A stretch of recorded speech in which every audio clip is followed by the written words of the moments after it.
Nos encontramos en la sede de la Consejería de Obras Públicas, Ordenación del Territorio y Urbanismo del Gobierno Regional de Cantabria, y estamos con el jefe del departamento, José Luis Bochicoa. Buenos días. Buenos días. Haciendo un breve currículum, pues José Luis nació en Vitoria en 1970. Es ingeniero de Caminos, Canales y Puertos por la Universidad de Cantabria y licenciado en Derecho por la UNED. Antes de incorporarse a lo que es la administración pública, desempeñó trabajo en la empresa de ingeniería APIA 21. En 1997 fue nombrado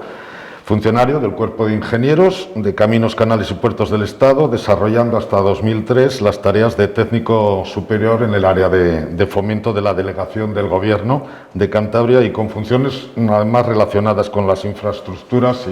y el urbanismo. De 2003 a 2007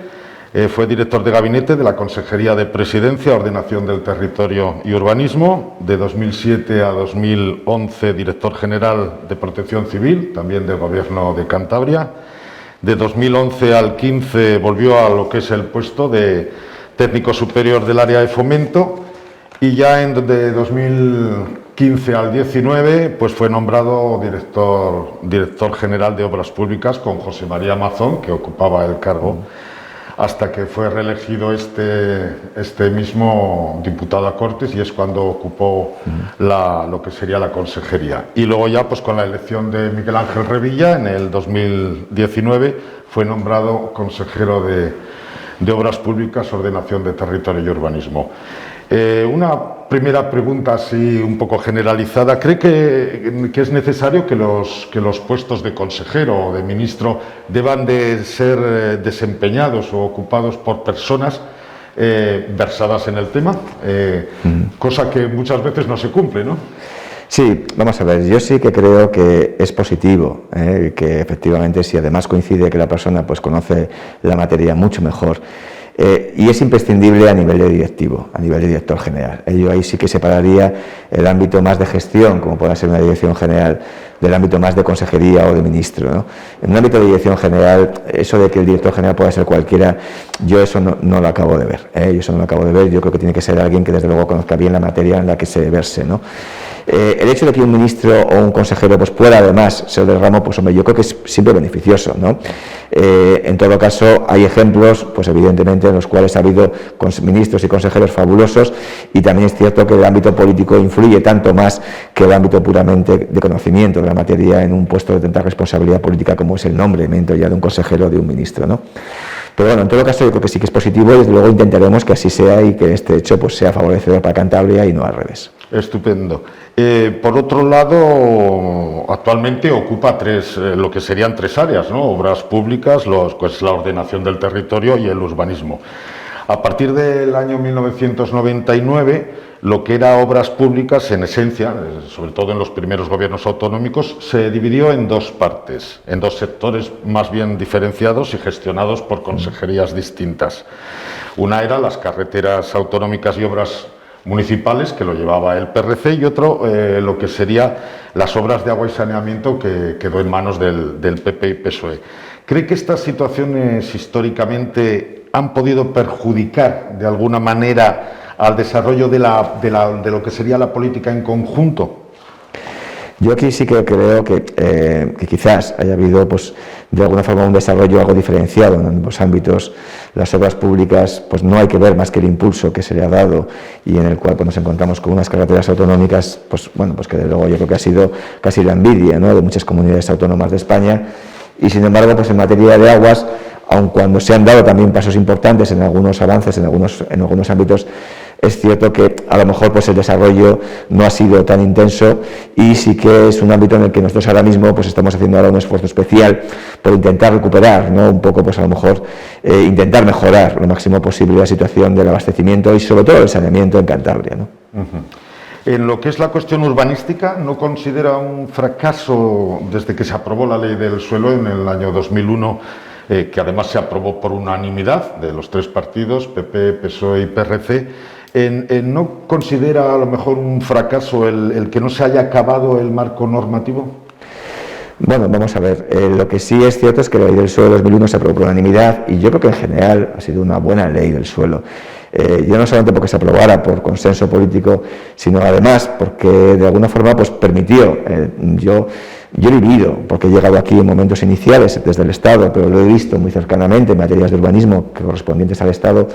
como la situación previa al año 2001 de la legislación anterior pues daba lugar, ¿no?, a muchas sentencias de derribo, a muchas cuestiones complejas jurídicamente, y donde el urbanismo pues de alguna forma era un poco, estaba muy cojo, ¿no? A partir del 2001, con la aprobación de la ley, lo cierto es que se llegó a una situación muchísimo mejor, y gran parte de las sentencias de derribo, la mayor parte de las que tenemos hoy en día todavía achacándonos problemas, derivan, ¿no?, de la legislación anterior a la del 2001 y los planeamientos de desarrollo que en aquel momento se desarrollaron y que muchos de ellos todavía pues han estado vigentes durante muchísimos años. Por lo tanto, yo creo que ha sido una buena ley. Evidentemente, toda ley es mejorable y en ese sentido, pues, y sobre todo con el paso del tiempo, pues hay cosas que se ve, ¿no?, porque además la legislación estatal cambia, las directivas europeas cambian, incluso la sociedad cambia, ¿no? Y de alguna forma, pues hay que intentar adecuar esa legislación a lo que la sociedad va demandando en cada momento. Es cierto que merece la pena pues el hacer esa revisión de esa legislación, y en ese sentido pues estamos trabajando y ya tenemos un anteproyecto de ley que ya ahora mismo está en dirección jurídica, y con la idea de que ese proyecto de ley pues pueda llevarse al Parlamento este mismo verano. Uno de los temas de actualidad que no podemos obviar es el asunto de la instalación de lo que serían los parques eólicos, y un desarrollo necesario, ¿no?, tanto industrialmente como energéticamente, pero que depende de la ordenación del territorio, ¿no? Hace unos meses se revolvió el tema otra vez pues, con la presentación de sectores como de Garma Blanca, Ribota y otros que esperan que se presenten, y en alguna entrevista pues ya ha alumbrado la idea de que dentro de lo que se denominan los valles pasiegos, por su característica paisajística de atracción turística, puede llegar a ser un poco preocupante. ¿Qué nos puede decir sobre este tema? Nosotros, lo que les puedo decir para empezar es tranquilidad. Nosotros ahora mismo estamos redactando, igual que ya hemos terminado de redactar la ley del suelo y está ahora mismo en su tramitación última previa al Parlamento, venimos ya redactando desde hace una serie de meses lo que sería el documento del futuro PROT, el Plan Regional de Ordenación Territorial, que sí que efectivamente quizás, y volviendo a la pregunta anterior, es un poco lo que todavía nos faltaba, ¿no?, de alguna forma de ir desarrollando en la Comunidad Autónoma de Cantabria, y algo que quizás sí que está ahora mismo pues un poco echado de menos, que por múltiples problemas pues ha sido difícil, ¿no?, el poder sacarlo en legislaturas anteriores. Lo que sí es cierto es que ya tenemos un documento que ya hemos llevado a la COTU, al Consejo de Ordenación Territorial, para empezar la tramitación ambiental, con lo que sería un documento de avance. No puede ser todavía un documento inicial, derivado de que la propia legislación nos lo impediría, ¿no? Es decir, tenemos que ir poco a poco. Primero hay que hacer un avance donde se manifieste un poco cuál es el diagnóstico de Cantabria, sus amenazas, sus debilidades, sus fortalezas, sus oportunidades, para a partir de ahí también intentar, ¿no?, de alguna forma plasmar la participación pública, que cada uno nos diga hacia dónde debemos ir con ese PROT y establecer ese documento. Ya vamos bastante avanzados con muchísima información base que teníamos que tener para elaborar ese documento, más ese documento de avance que ya hemos plasmado y que ya está ahora mismo pues a información, está en la Consejería de Medio Ambiente para que sea mandado a muchos organismos. Y a partir de ahí creemos que para este verano, para el mes de agosto, como muy tarde septiembre, esperemos que pueda estar ya aprobado inicialmente ese documento de aprobación inicial del PROT. Y eso es importante, ¿por qué?, en el tema de los eólicos. Porque igual que con un plan general de ordenación urbana urbanístico, de alguna forma todo aquello que vaya en contra del plan general cuando se apruebe inicialmente se suspende las licencias durante un periodo de 1 año o 2 años, con el PROT va a pasar exactamente lo mismo, porque es un documento también del mismo alcance, es un planeamiento, en este caso territorial, y por lo tanto, en cuanto se aprobara en agosto o en septiembre inicialmente ese PROT, todas aquellas zonas que aparezcan en zonas excluidas o que no estén dentro de las zonas planificadas como zonas preferentes o como zonas prioritarias para poder ejecutar parques eólicos, evidentemente van a sufrir una paralización. Por lo tanto, no va a ser posible que desarrollos que se vean que son inviables, pues de alguna forma puedan llegar a ser viables antes, ¿no?, de que ese PROT pueda estar aprobado definitivamente. Yo ahora mismo no puedo decir exactamente cuáles son las zonas que van a quedar excluidas ni cuáles son las zonas que van a ser prioritarias, porque evidentemente pues eso depende de un proceso que ahora mismo hemos iniciado y en el cual pues hay que recopilar mucha información, mucha participación pública, etcétera. Pero sí es cierto que a la vista del informe de la Consejería de Medio Ambiente, fundamental en esta materia, con respecto a los impactos ambientales de uno de los parques que has mencionado anteriormente, pues lo cierto es que, hombre, no parece que sea el lugar idóneo para ello y por lo tanto, pues lo más fácil, porque evidentemente lo que sí voy a decir es que el PROT va a tener un contenido ambiental importante, pues lo que no parece es que sea un lugar prioritario, ¿no?, para poder desarrollar parques eólicos y por lo tanto, pues muy posiblemente, pero no puedo afirmarlo ahora mismo porque evidentemente hasta que no salga ese documento ya de verdad aprobado inicialmente, no puedo hacer una serie de manifestaciones, hay un proceso administrativo que tengo que respetar,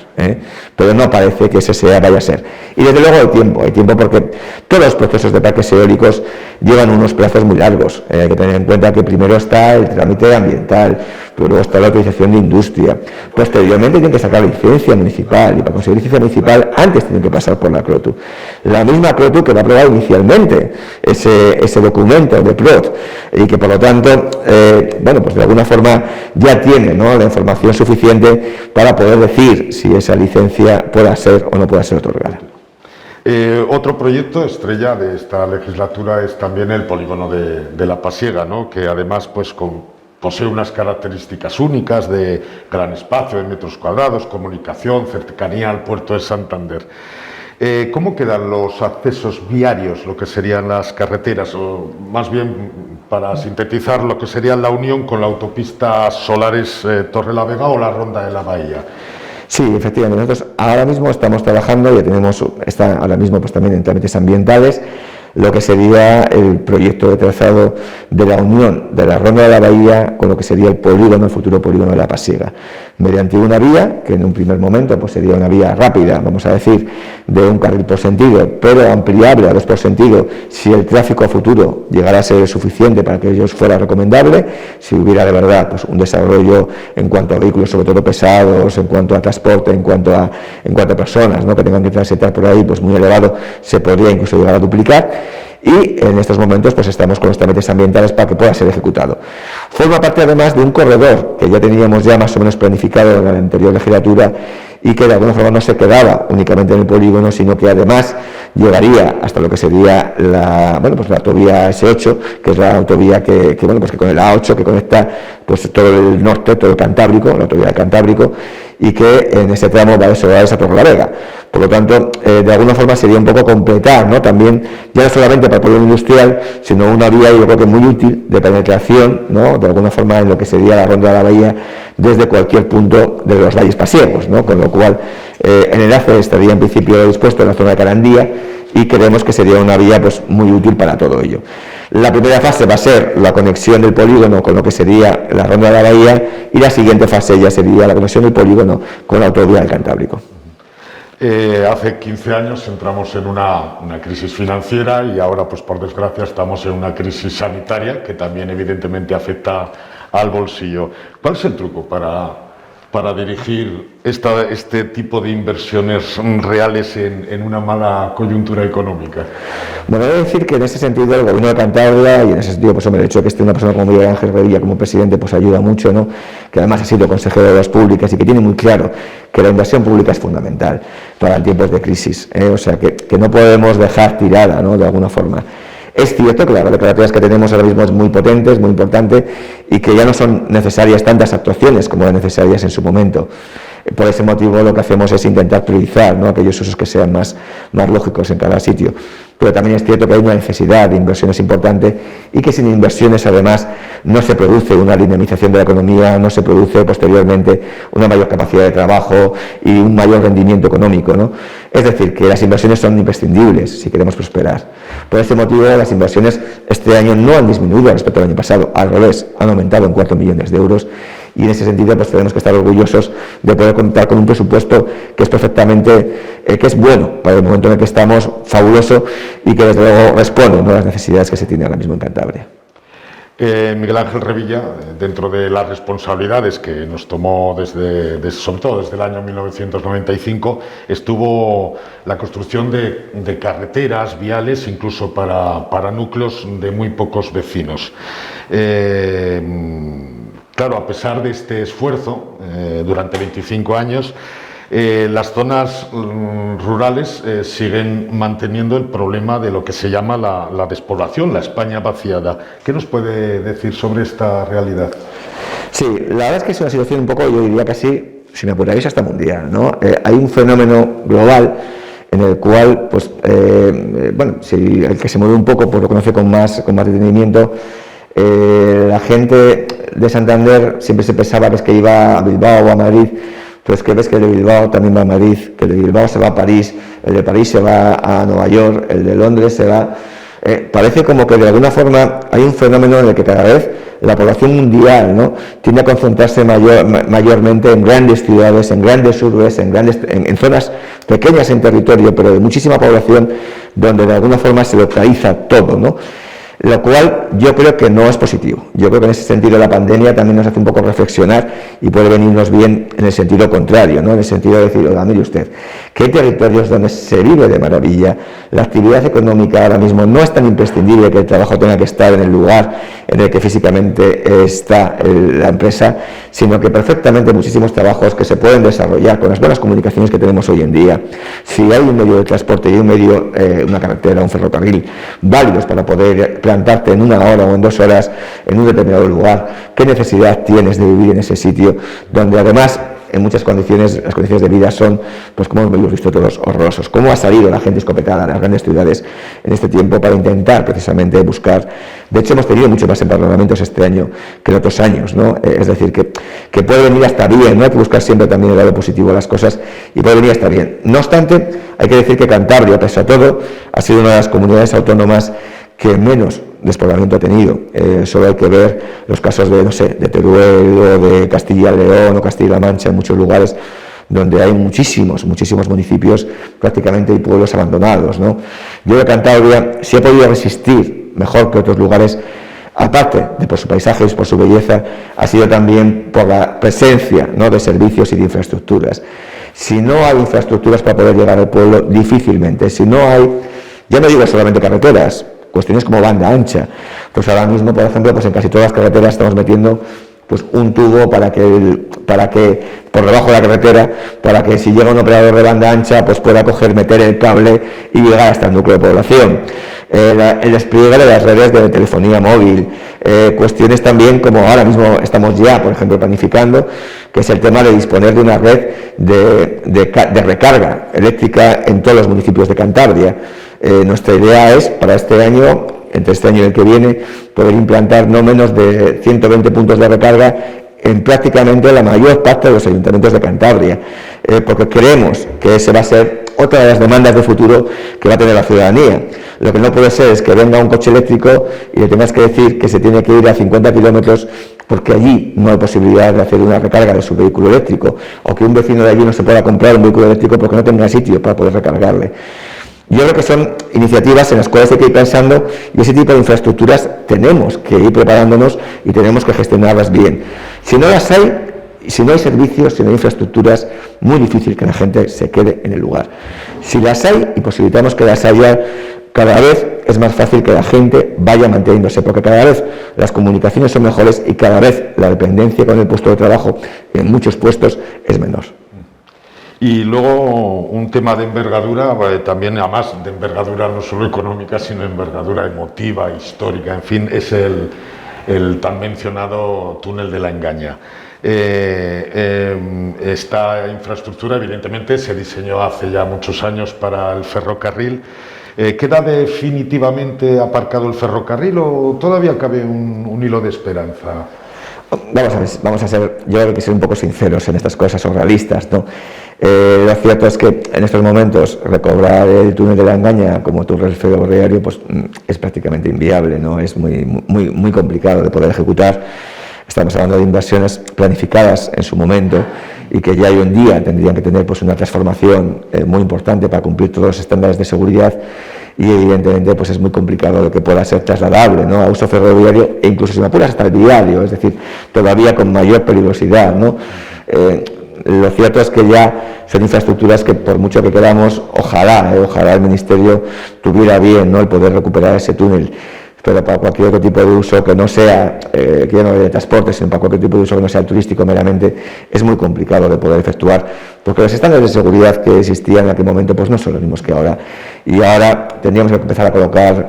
chimeneas de ventilación cada X metros, tendríamos que hacer salidas cada X metros, tendríamos que hacer casi un túnel paralelo para poder efectuar la evacuación del personal.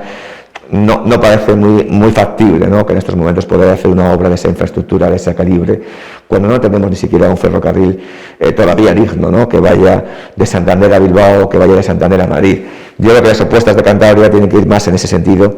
en tener, en primer lugar, ¿no?, el AVE, que por fin ya tenemos ya 2 tramos, uno adjudicado ya por fin, y con obras a comenzar próximamente en julio, y otro con obras también licitadas, entre Palencia y Cantabria, ya tenemos el AVE desde Madrid hasta Palencia, tenemos que hacer llegar a Cantabria, y en ese sentido el que haya ya 2 tramos con obras ya para comenzar, si todo va bien este mismo año, una de ellas seguro y la otra probablemente también, pues yo creo que es muy positivo, porque eso significa que el tren llegará por fin a Cantabria. Esto es fundamental para acercarnos a Madrid, a la meseta, y la otra cuestión fundamental es acercarnos a Bilbao. El que ya se esté trabajando en un estudio informativo de Santander-Bilbao en estos momentos es vital para que en 15, 20 años podamos tener, ¿no?, también de alguna forma una salida hacia el Mediterráneo a través de la red, ¿no?, que existe y a Europa, sobre todo a Europa, que tan importante es hoy en día. Descartando, por supuesto, ya el sistema ferroviario, viario, ¿cabría la posibilidad del tema senderismo, bicicletas, lo que sería la competencia de la consejería, que sería hasta la boca del túnel? Sí, nosotros evidentemente hasta la boca del túnel estamos trabajando en ello, en colaboración también con turismo, que también tiene mucho que decir y que de hecho pues son un poco los que están liderando, ¿no?, porque es más un tema turístico que un tema de transporte, como es lógico. Pero evidentemente sí que es cierto que ya la legislatura pasada asfaltamos un cachito hasta llegar a la estación de Llera para poder intentar mejorar un poco los accesos. Ya que tenemos ahora los terrenos, ya los tiene ya por fin, y ya están puestos a disposición, podemos ya poder asfaltar el tramo siguiente hasta llegar a la prestación. La Consejería competente en turismo quiere hacer ahí un albergue, quiere hacer ahí una serie de actuaciones de zona verde, junto con también la Consejería de Medio Ambiente, que también está muy implicada en el tema. Y lo que sí estamos empezando, lo que sí vamos a analizar también, es probablemente la posibilidad, ¿no?, de ese carril bici que se extiende ahora mismo desde Santander hasta Montañera, pues ir de alguna forma acercándolo, ¿no?, hacia lo que sería esa infraestructura verde, para que el día de mañana pues pueda tener más sentido el hacer algo ahí, ¿no? Yendo a lo que sería el tema de área de obras públicas, ¿qué actuaciones de importancia tienen el servicio en esta legislatura, el servicio de lo que serían las carreteras autonómicas para la zona de los valles del Pas, Pisueña y Miera? Sí, pues aun cuando la red de carreteras autonómicas, como ya he dicho, pues efectivamente cada vez está más avanzada y evidentemente cada vez quedan menos carreteras por hacer o por ejecutar, es cierto que todavía hay lugares que merecen una consideración especial y que merecen o que todavía no tienen los accesos dignos que deberían, ¿no? En ese sentido, por ejemplo, pues en el Valle de Pas tenemos el acceso a Pisueña, que la verdad es que es una zona, un pueblo precioso, y donde ahora mismo pues la carretera que llega pues no corresponde, ¿no?, a la situación que tienen muchos núcleos de población ya en Cantabria, con una carretera digna para poder acceder a la misma, y donde ya estamos trabajando ya en el proyecto constructivo, que esperemos pueda estar seguramente redactado este mismo año, para que el próximo año nuestro objetivo es que podamos estar ya en obras en algún momento del próximo año.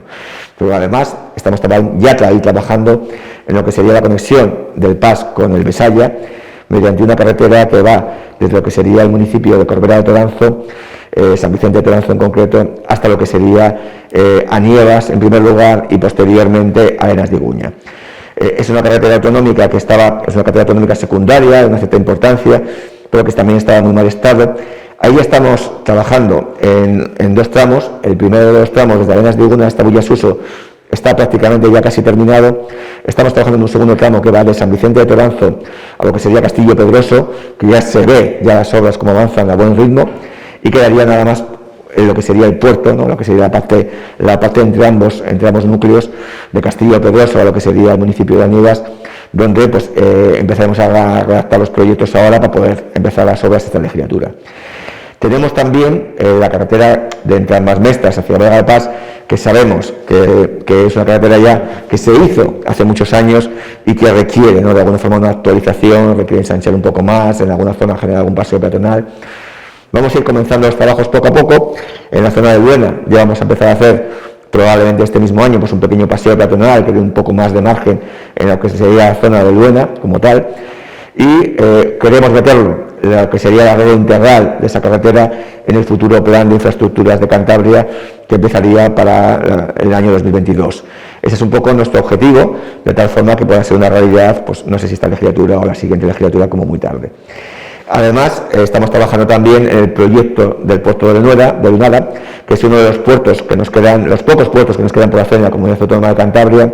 Ya hemos visto cómo hemos inaugurado la legislatura pasada el puerto de Estacas de Tudela, que yo creo que ha quedado francamente bien. Y lo cierto es que nuestro último, ¿no?, puerto, ¿no?, de alguna forma en toda la comarca, especialmente el de Lunada, acabamos de prácticamente finalizar los trabajos en el núcleo de La Concha. El primer tramo de 2 kilómetros aproximadamente, desde San Roque de Rimera hasta lo que sería el núcleo de La Concha, y nos faltaría lo que es el puerto como tal, que por su complejidad, por su orografía y por su geotecnia, pues nos llevará un poco más de tiempo, y estamos en estos momentos realizando o terminando, ¿no?, el estudio geotécnico, porque es un terreno pues muy inestable, con muchísimos problemas, y hay que hacer las cosas muy bien. Tampoco va a ser una obra grandiosa, queremos hacer una obra que sea fundamentalmente respetuosa con el medio ambiente, que esté totalmente integrada y que de alguna forma mejore, ¿no?, lo que es sobre todo la seguridad, pero sin tampoco generar, no queremos generar que el puerto de Lunada sea una autopista, porque ni creemos que sea necesario, ni creemos que sea positivo para el territorio, ¿no? Pero bueno, son actuaciones en las que estamos ya trabajando en todas ellas, y eso sería el apartado más de carreteras autonómicas como tal. Pero hay otros apartados, como puede ser, por ejemplo, el de carriles bici, que estamos dándole también un impulso importante, y donde ya tenemos en marcha, pues ya hemos aprobado un estudio previo para unir lo que sería el carril bici que va desde Torrelavega hasta Suances con el carril bici o con la vía verde del Pas, que va desde Santander hasta Ontaneda. Ya. Entonces, nuestro objetivo es intentar unir ambos para generar un circuito que pueda servir tanto para turismo como para también la gente que, bueno, pues de ambos lugares, ¿no?, de Torrelavega que quieren ir al Pas, o del Pas que quieren ir a Torrelavega, y poder acercarse de una forma cómoda en bicicleta entre ambos organismos. Ya tenemos un estudio previo realizado que va desde el municipio, desde el núcleo de Castañeda hasta lo que sería Torrelavega como tal, entre ambos municipios, y estamos empezando a redactar los proyectos para que en un año o en 2 podamos empezar ya las obras correspondientes a esos tramos.